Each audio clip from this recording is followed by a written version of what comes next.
The stone walls of Blackstone Prison wept with damp as Miss Rosalie Grant descended the narrow stairs into darkness. Her medical bag felt heavy in her hands, though its weight was nothing compared to the burden pressing upon her heart.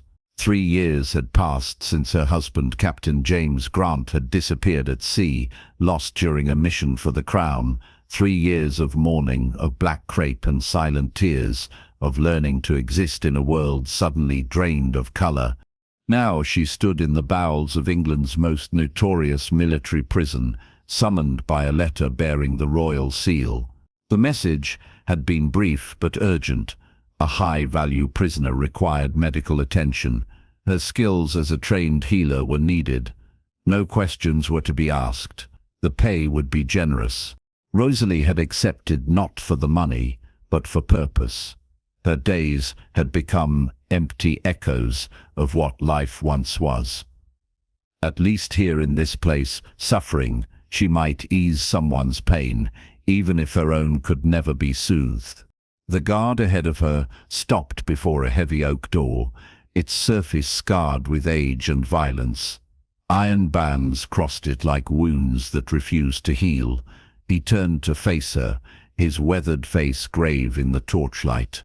"Before we enter, Miss Grant," he said, his voice rough as gravel, "you must understand. This man is dangerous. A traitor, they say.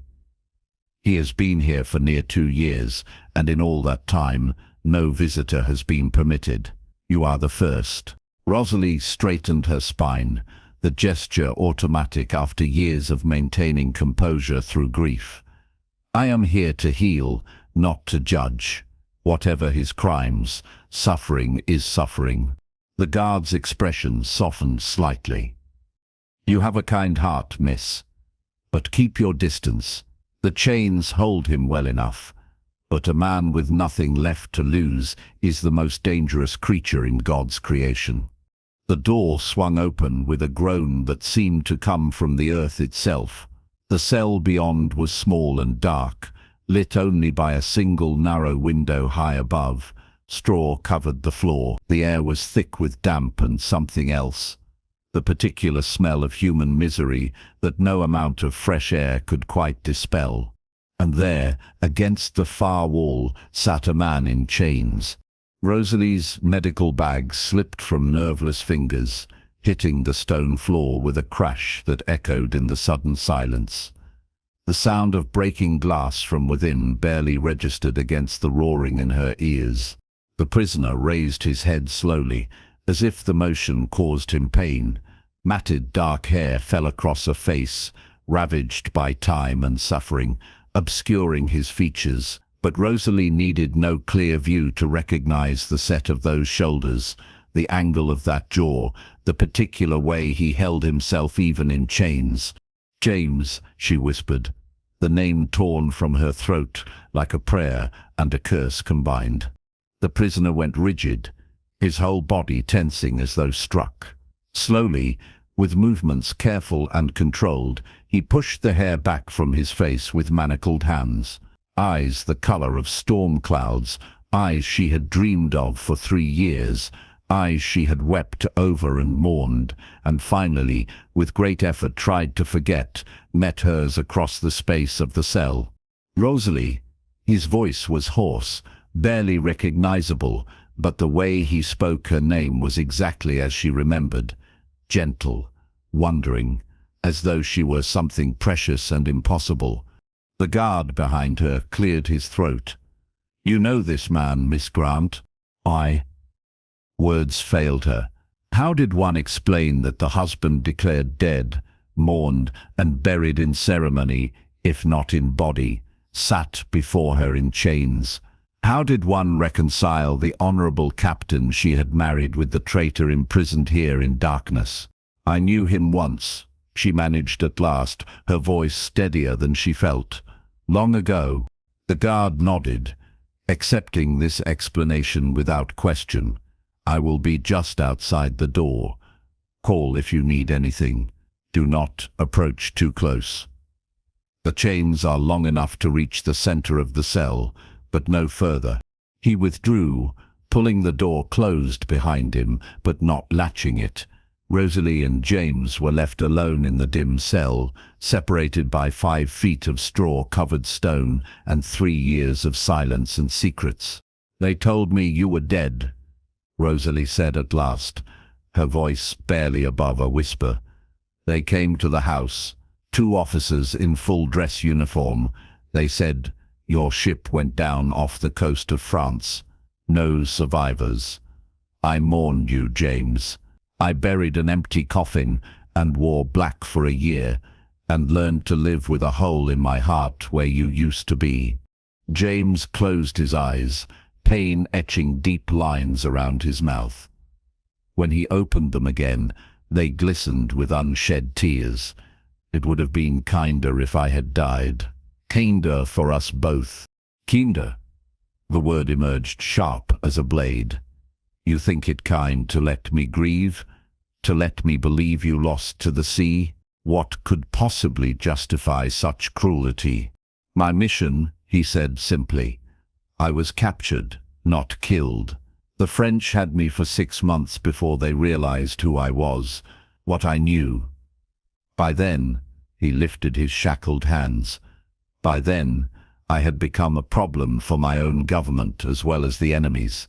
Rosalie's mind raced, trying to piece together the fragments he offered. "I don't understand. If you were captured, why did they not negotiate for your return? Why declare you dead instead?" James laughed, a sound so bitter it hurt to hear. "Because of what I learned while in French hands. Secrets that powerful men on both sides of the Channel would prefer remained buried. When I finally escaped and made my way back to England, I was not greeted as a hero returned from the dead. I was arrested as a traitor." He shifted position, and she heard the clink of chains, a sound that would haunt her dreams. "They brought me here and told the world I died 2 years ago in this very prison. No trial, no appeal, just silence and stone, and the slow death of hope." Rosalie's legs felt suddenly weak. She sank down onto the stone bench near the door, as far from James as the small cell permitted. "That cannot be legal. There are laws, procedures. There are also powerful men who answer to no law but their own convenience," James replied. "I know things that could topple lords and bring down ministers. So here I remain, not dead enough to be buried, not alive enough to speak." She looked at him properly for the first time since that initial shock of recognition. 3 years had changed him in ways that went beyond the obvious marks of imprisonment.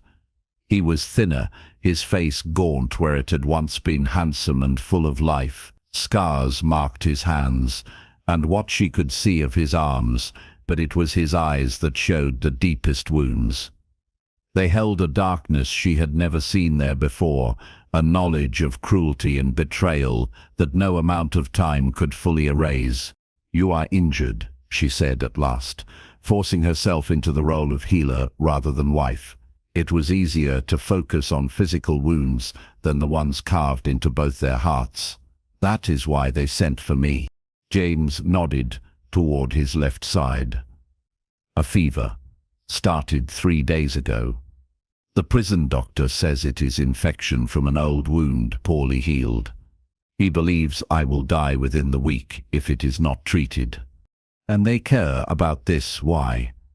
Rosalie asked, unable to keep the bitterness from her voice. "If you are meant to be forgotten here, why send for help?" "Because there are questions still to be answered, secrets still to be extracted. I am no use to them dead, not yet."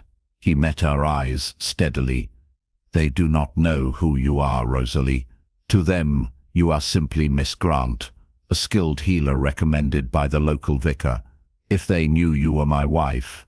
He did not need to finish the sentence. Rosalie understood. She would become a liability, perhaps even a prisoner herself.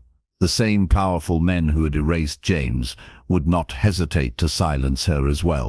"Then we must ensure they do not discover it," she said, surprised by the steadiness of her own voice. She rose, retrieving her fallen medical bag and checking its contents.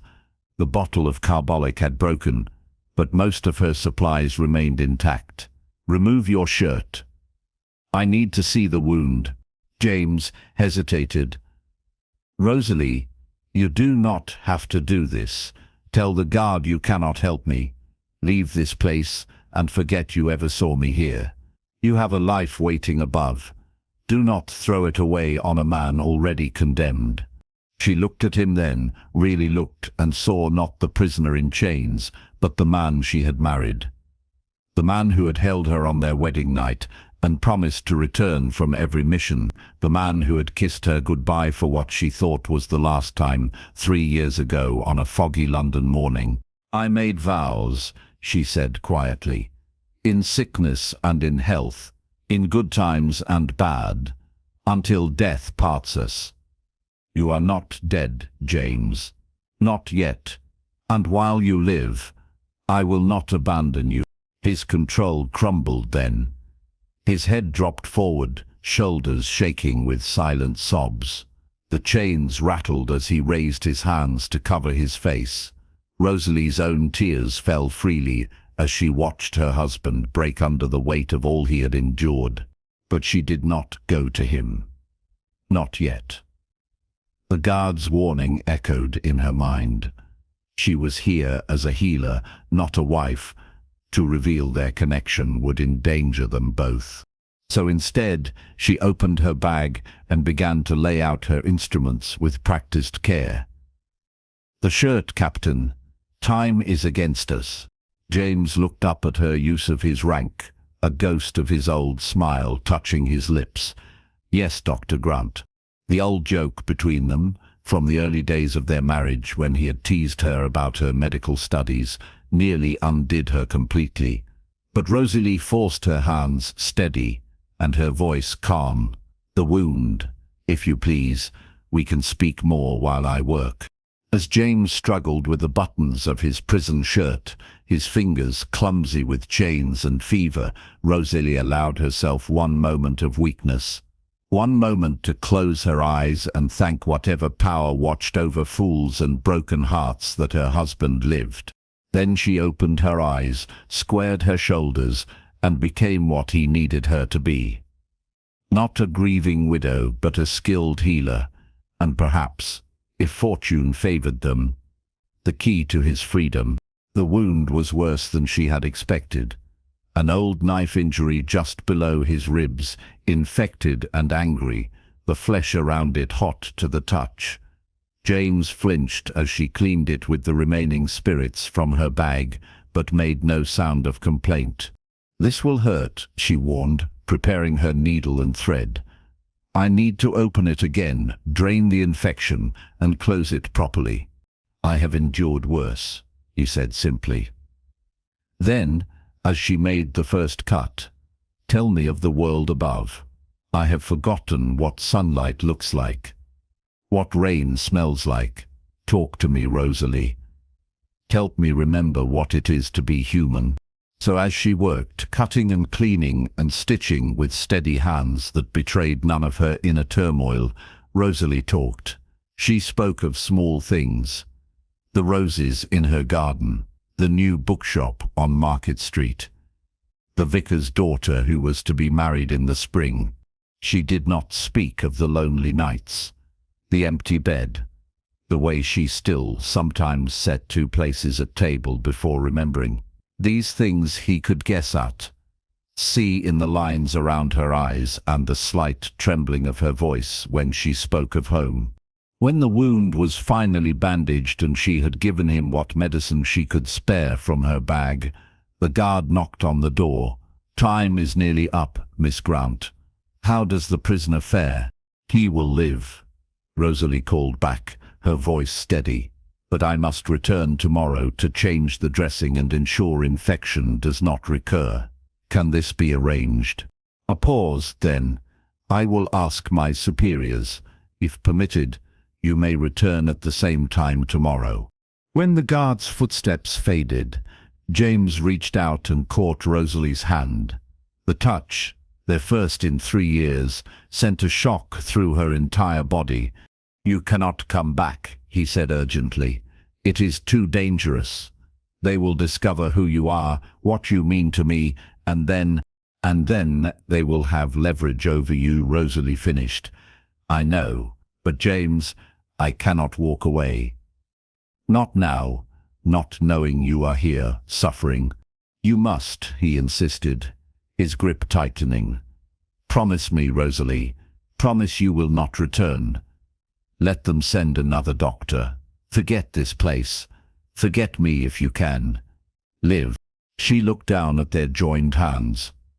His bore scars she had never seen before. Stories of pain written in flesh, but they were still his hands. Still the hands that had held her, cherished her. "I cannot promise that," she said softly. "Ask me anything else, and I will try. But do not ask me to abandon you. Not when I have only just found you alive." Rosalie, her name was a plea and a prayer. "Tomorrow," she said firmly, pulling her hand away with effort. "I will return tomorrow, and we will find a way through this. Together." She gathered her supplies with shaking hands, very aware of his eyes on her. At the door she paused and looked back. He sat in his chains in the dim cell, looking every inch the broken prisoner, but his eyes, those storm-grey eyes she had loved from the first moment she saw them, burned with something that might have been hope. "Rosalie," he called as she reached for the door. "I never stopped thinking of you. Not for one day in all this darkness. You were my light, my reason to endure." Tears blurred her vision, but she kept her voice steady. "Then keep enduring, Captain. I am not done with you yet." She fled before he could see her composure crumble completely. The guard escorted her back through the twisting corridors of Blackstone Prison, his manner professional but not unkind. At the main gate he stopped and studied her face in the torchlight. "You look shaken, miss. That first visit to the lower cells is always hardest. You need not return if it troubles you. We can find another healer." Rosalie met his gaze directly. "I will return tomorrow as arranged. The patient needs ongoing care." Something flickered in the guard's eyes. Understanding, perhaps, or pity. "As you wish, miss. But be careful. That one below, he is not what he seems. None of us know his true crime, but it must be terrible indeed for such a man to be held in such conditions." "Perhaps," Rosalie replied carefully. "Or perhaps powerful men simply fear what he knows." The guard's expression closed immediately, becoming blank and unreadable. "I would not speak such thoughts aloud, miss. Not here, not anywhere, for your own safety." The warning was clear. Rosalie nodded and took her leave, stepping out into the cool evening air with relief, so profound it left her dizzy. The city of London stretched before her, its familiar streets and sounds a sharp contrast to the darkness she had just left. People went about their evening business, laughing and talking, living their lives in blessed ignorance of the horrors locked beneath stone and iron. Rosalie walked slowly back to her small townhouse, her mind churning. James was alive. Impossible, miraculous, terrible truth. Her husband lived, but in chains, condemned by the very country he had served. And she was no longer simply a widow trying to rebuild her life. She was a wife with a choice to make: safety and silence, or danger and truth. By the time she reached her door, her decision was made. She would return tomorrow, and every day after, until she found a way to free James, or died trying. Some vows, after all, were meant to be kept. That night, sleep eluded Rosalie completely. She lay in her narrow bed, staring at the ceiling, replaying every moment of that impossible reunion. James's face, when he had recognized her, the chains around his wrists, the way he had spoken her name as though it were a benediction. And the secrets he had hinted at, powerful men, buried truths, knowledge, dangerous enough to warrant a living death. As dawn broke over London, Rosalie rose and began to plan. If James was to be freed, it would take more than medicine. It would take information, leverage, and allies in places she had never thought to look. But first, she needed to understand exactly what he knew that made him so dangerous, and why powerful men preferred him forgotten rather than dead.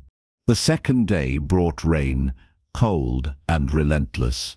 Rosalie arrived at Blackstone Prison with her medical bag and a basket of what the guards would assume was simple nourishment for a patient: bread and cheese, apples, a flask of weak tea. Hidden beneath the plain cloth covering, wrapped carefully in oilskin, was paper and pencil. If James could write down what he knew, perhaps they could find someone who would listen, someone powerful enough to challenge those who had imprisoned him. The same guard from yesterday escorted her down to the cell, his manner slightly warmer today. He fared well through the night, miss. The fever broke near dawn. Whatever you did, it helped. Relief flooded through her. That is good news indeed.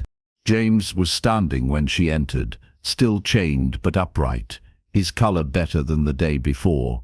The wound she had treated showed no sign of fresh infection when she checked it. Her skills as a healer had not failed, at least. You returned, he said quietly as the guard closed the door behind her. Did you doubt it? She began unpacking her bag, laying out fresh bandages. I hoped you would not, for your own safety. Your hopes were disappointed then. She glanced at the door, ensuring the guard had moved far enough away, then showed him the paper and pencil. Can you write? Are your hands steady enough? Understanding dawned in his eyes. Rosalie, no. If they find it, then we must ensure they do not. She kept her voice low. James, you cannot remain here indefinitely. Whatever you know, whatever secrets they fear, perhaps there is someone who will listen, someone who still believes in justice. You do not understand what you are asking. But even as he protested, she saw hunger in his eyes, the desperate desire of a man who had been silenced to finally speak. Then help me understand, she urged. Write it down, not everything at once, just enough that I can begin to search for allies. James looked at the paper for a long moment. Then slowly he reached for the pencil with shaking hands. This will put you in danger, he said. I am already in danger. The moment I walked through that door yesterday, the moment I recognized you. She met his eyes steadily. We are in this together now, for better or worse. In sickness and in health, he murmured, echoing her words from yesterday. Until death parts us, she finished. Write, James. Write while we still have time. As she changed his bandages with careful efficiency, James wrote. His handwriting was shakier than she remembered, but the words were clear enough. Names, dates, places. A conspiracy that reached into the highest levels of both English and French governments. Rosalie read as he wrote, her blood growing cold. If even half of what he recorded was true, James's imprisonment made terrible sense. These were not simply state secrets. They were truths that could topple kingdoms. How did you learn all this? She whispered. Some I discovered during my original mission. More I overheard while imprisoned in France. They thought I did not speak their language well enough to understand. His smile was grim. They were mistaken, and when you returned with this information, I was labeled a traitor and buried alive. He set down the pencil. That is enough for today. Hide it well, Rosalie. If it is discovered, we are both lost. She tucked the paper into the false bottom of her medical bag, a hiding place she had constructed just last night. Over it went the bandages and medicines, arranged to look undisturbed. "Tomorrow I will return with more supplies," she said, pitching her voice to carry to the guard outside. "The wound heals well, but infection must be guarded against." "Thank you, Dr. Grant." James's formality was for the guard's benefit, but his eyes held warmth meant only for her. As she prepared to leave, James caught her hand once more. "Be careful," he whispered. "Trust no one. Not the vicar who recommended you, not your friends, not anyone, until we know how deep this conspiracy runs." "I will be careful," she promised. "But James, I must trust someone eventually. I cannot free you alone." "Then choose wisely. And remember, the most dangerous enemies are those who smile while they plot your downfall." Rosalie carried those words with her as she left the prison. Trust no one. But how did one fight powerful enemies without allies? The answer came to her as she walked home through the rain. She needed information before she could seek allies. She needed to verify James's claims, to gather evidence that could not be dismissed or ignored. And she knew just where to start. Her late husband's study, locked and untouched since he had left on his final mission, contained all his personal papers, including, if she remembered correctly, coded letters from his commanding officer, letters she had never thought to decode, seeing no reason to disturb the memory of a dead hero. But James was not dead, and those letters might hold the key to understanding who had betrayed him and why. That evening, Rosalie picked the lock on James's study with hands made steady by determination. Inside, everything was exactly as he had left it 3 years ago. His desk, his books, his navigational instruments, and there, in the bottom drawer beneath old maps and ship's logs, a bundle of letters tied with black ribbon. Rosalie carried them to the desk and began to read by candlelight. The first few were routine correspondence, orders, reports, nothing unusual. But the last 3 letters, dated just before James's final mission, were written in code. Rosalie had never learned to break codes, but she knew someone who had. Her brother Thomas, a clerk in the War Office, had studied cryptography. If anyone could decode these letters, it would be him. The risk was enormous. Thomas was part of the very government that had imprisoned James, but he was also her brother, and she knew his character. If injustice had been done, he would want it corrected. She would have to be careful in how she approached him, but it was a start. The next morning, Rosalie sent a note to her brother, asking him to call on her. Then she returned to Blackstone Prison with fresh bandages and a list of questions for James. The pattern established itself over the following weeks. Each day, Rosalie would visit the prison to tend James's wounds and other minor ailments the guards brought to her attention. Each day, she and James would exchange information in whispered conversations while she worked.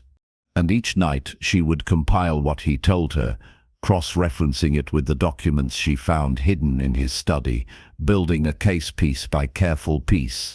Thomas agreed to help decode the letters, though she told him only that they were from her late husband, and she wished to understand his final days. She did not mention James was alive, not yet. Not until she was certain of her brother's loyalty. The decoded letters were damning. They showed clearly that James had been sent on a mission to gather intelligence on a traitor in the English government. He had succeeded too well, discovering not one traitor, but a whole network of officials selling secrets to France. And the man at the center of that network was Lord Ashford, the current Minister of War. Rosalie's hands shook as she read the proof of James's innocence and Ashford's guilt. But proof was not enough.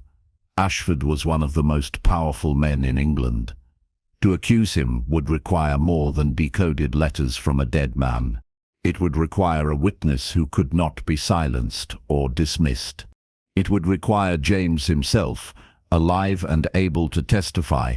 But how did one free a man from a prison when the very person who ordered his imprisonment controlled the apparatus of law and justice?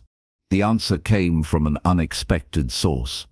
One of the guards at Blackstone, a man named William Briggs, had begun to watch Rosalie with increasing interest during her visits. At first, she feared he suspected her connection to James, but his questions, when they finally came, revealed a different concern. "You care for that prisoner more than duty requires," Briggs observed one day as he escorted her from the cell. "Why?" Rosalie considered lying, but something in the guard's face stopped her. He looked troubled, as though wrestling with his own conscience. "Because I believe he is innocent," she said carefully, "and because in England even the guilty deserve justice, not simply imprisonment without trial."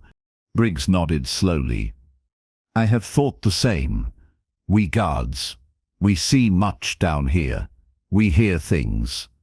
That man in chains, he was a naval officer once, a hero, some say. The men who bring him food, they tell stories." He lowered his voice. "There are those who question his imprisonment, who wonder what crime could justify such treatment. But we are only guards. We have no power." "Perhaps," Rosalie said slowly. "Power is not always what we think it is. Sometimes the greatest power lies in bearing witness to truth." Briggs met her eyes. "If I were to bear witness, if I were to speak of what I have seen here, who would listen to a prison guard?" "Someone would," Rosalie replied. "If other voices joined yours, if enough people demanded answers, even powerful men must eventually respond."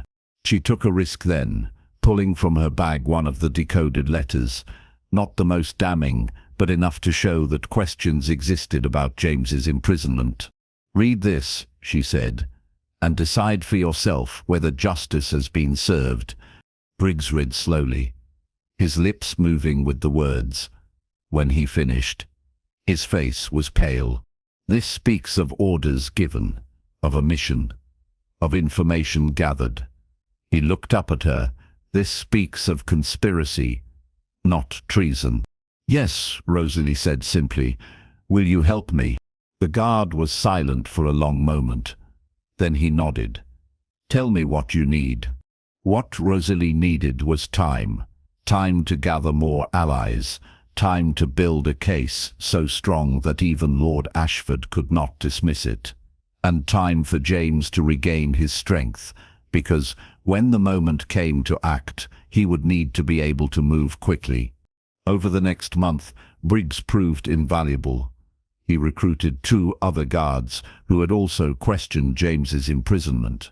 Between them, they ensured that Rosalie's visits could be extended when needed. They looked the other way when she brought James better food, warmer blankets, small comforts that slowly restored his health and strength. And they agreed, when the time came, to bear witness to the conditions of James's imprisonment and testify to the irregularity of his case. Meanwhile, Rosalie's brother Thomas had made discreet inquiries at the War Office. What he learned confirmed James's account. There were whispers about Lord Ashford's unexpected wealth, his too close ties to French officials, his habit of making key decisions without consulting colleagues. But whispers were not evidence, and Ashford's power protected him from all but the most damning accusations. "You need someone above Ashford," Thomas told Rosalie one evening in her parlour. He still did not know James lived, but he knew enough to understand that a grave injustice had been done. Someone with the authority to launch an official investigation. "The king," Rosalie said suddenly. "Only the king himself is above Ashford's reach." Thomas looked at her as though she had gone mad. "And how does a widow with no connections petition the king?" "Through his daughter," Rosalie replied. "Princess Charlotte has a reputation for championing justice. If we could get our evidence to her..." It was audacious, impossible, but it was also their only chance. Getting evidence to Princess Charlotte proved easier than expected. The princess, it turned out, had her own concerns about Lord Ashford's influence over her father. When Rosalie's carefully worded letter reached her through a lady-in-waiting who attended Rosalie's church, the princess responded with surprising speed. She agreed to review the evidence in private, away from Ashford's watchful eyes. The meeting was arranged for the following week at a small estate outside London. Rosalie would have 1 hour to present her case. It had to be enough. The night before the meeting, Rosalie visited James one last time at Blackstone Prison. She brought with her the key to his chains, stolen by Briggs from the warden's office. If her meeting with the princess failed, James would need to flee immediately. Tomorrow, she told him, as she tended his wounds for what might be the last time, tomorrow everything changes. Either I succeed in bringing your case before someone who will listen, or we run. There is no middle ground left. James took her hands in his, the chains that had bound him for so long clinking softly. If you must run, go without me. They will hunt us both. But you they might forgive eventually. Me they will simply kill. Then we had better ensure I succeed, Rosalie said firmly. Because I am not running without you. Not after everything. She kissed him then, there in that dark cell, a fierce kiss that tasted of desperation and hope, and 3 years of grief finally given voice. James pulled her close despite the chains, holding her as though he could memorize the feel of her in his arms. I love you, he whispered against her hair. I never stopped. Not for one moment in all this darkness. I know, she replied. I never stopped either. Even when I thought you were dead, part of me never let go. They stayed that way for a long moment, drawing strength from each other. Then the guard's warning knock sounded at the door, and they separated. Tomorrow, Rosalie said, straightening her dress and gathering her composure like armor. Tomorrow we win, or we disappear. Either way, this ends. Either way, James agreed. We are together. The meeting with Princess Charlotte took place in a small sitting room furnished with delicate chairs and windows overlooking a rose garden. The princess herself was younger than Rosalie expected, barely 20, with intelligent eyes and a firm set to her jaw. You have made serious accusations, Mrs. Grant, the princess said, gesturing for Rosalie to sit. Against one of my father's most trusted ministers. I hope for your sake that your evidence is substantial. It is, Your Highness. Rosalie spread the documents on the table between them. Letters, decoded messages, bank records. Thomas had managed to obtain showing suspicious payments to Ashford from French sources, and statements from the guards at Blackstone testifying to the irregular imprisonment of a man without trial or formal charges. The princess read in silence for nearly half an hour. When she looked up, her expression was grave. If this is true, and I believe it is, then Lord Ashford has committed treason of the highest order. She tapped the documents thoughtfully. But more than that, he has corrupted the very institutions meant to protect England from such threats. The prison system, the naval command, perhaps even the courts. Yes, Your Highness. And this prisoner, this Captain James Grant. The princess's eyes sharpened. You have visited him regularly under the guise of providing medical care, but he is your husband, is he not? The husband you believed dead. There was no point in denying it. Yes, Your Highness. Then you have risked everything to gather this evidence, your safety, your reputation, perhaps even your life. The princess stood and walked to the window. Such devotion is rare. Tell me, Mrs. Grant, if I act on this information, what do you want in return? Justice, Rosalie said simply. For my husband and for England. Ashford has betrayed both. He should answer for his crimes. Princess Charlotte nodded slowly. Justice. Yes, that I can arrange. She turned back to Rosalie. Go home, Mrs. Grant. Say nothing to anyone of this meeting. Within 3 days I will have Ashford arrested and your husband freed. You have my word. Relief and terror washed through Rosalie in equal measure. Thank you, Your Highness. Do not thank me yet, the princess said dryly. If Ashford learns of this before I can act, both you and your husband are in mortal danger. He will not hesitate to silence you permanently. I understand. Then go, and pray that 3 days is enough time. The next 3 days were the longest of Rosalie's life. She continued her visits to the prison, careful to show no change in her routine. Briggs and the other guards watched her with nervous anticipation, knowing something was coming, but not knowing what. James, sensing her tension, asked no questions. He simply held her hand when the guards were not looking, and told her stories of his years at sea before the darkness came, reminding her of the man he had been and could be again. On the 3rd day, Rosalie arrived at the prison to find the courtyard in chaos. Soldiers in royal livery surrounded the building. The warden stood in chains, protesting his innocence, and Princess Charlotte herself sat in a carriage before the main gate, watching the proceedings with satisfaction. Briggs met Rosalie at the door, his face split with an enormous grin. The princess herself came at dawn with orders from the king. She is releasing your husband and arresting half the prison administration along with Lord Ashford. It seems your evidence was convincing, Mrs. Grant. Rosalie's knees nearly buckled with relief. Where is he? Where is James? Being brought up from the cells as we speak. The princess wants to see you both.